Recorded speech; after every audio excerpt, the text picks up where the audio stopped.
Our next guest was the first of 3 women abducted by the infamous Cleveland kidnapper, Areil Castro. And now, a year later, after her escape from captivity, Michelle Knight recounts her story of survival in this. It's her new book. It's called Finding Me, A Decade of Darkness, A Life Reclaimed. And we are happy to welcome her to our show now. Michelle, welcome to Emotional Mojo.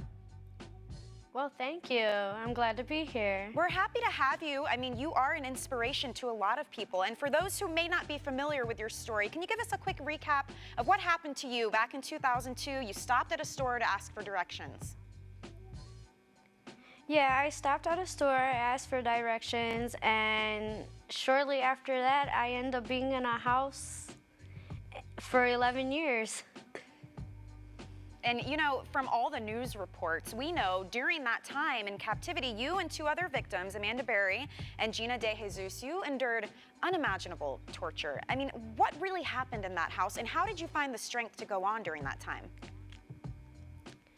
There was a lot of torture, but the strength came from inside. God gave it to me, and I used it to my ability. And the love of my son kept me holding on. And let's talk a little bit about your book. I mean, what's in it? What are you sharing with people, and why?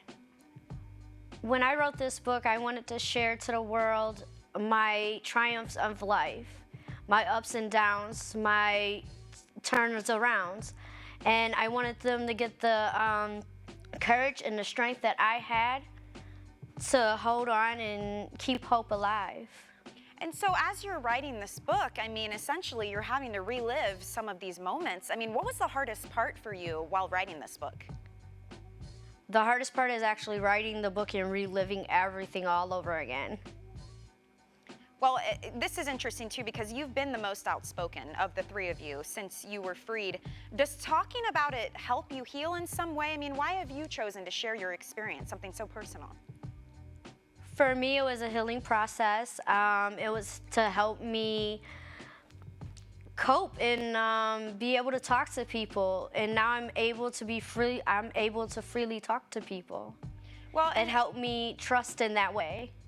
That's a big thing, trust. I mean, our show, Emotional Mojo, the whole point of our show is to help our viewers learn how to move forward in life. And clearly, I mean, your circumstances definitely tougher than what a lot of people have had to deal with. But I'd love to know your advice for viewers who may be having a hard time in life or something they feel like they can't overcome.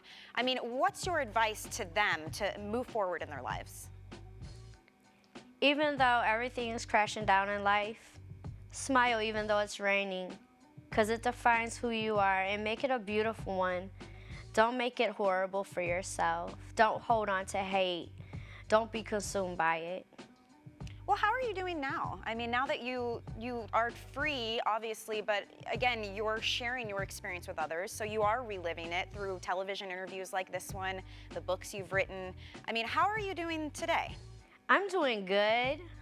I'm hoping one day to open up a restaurant. I'm also planning on moving into a nice little home.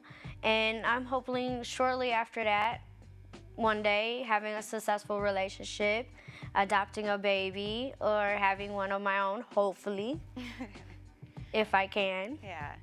Well, you know what? We'd all like to thank you for being so outspoken. You are inspiring others and for sharing your story. And you guys at home, the book, Finding Me, A Decade of Darkness, A Life Reclaimed, is available now. It is online and it is in bookstores. Best of luck to you, Michelle. Thanks for joining us. Thank you.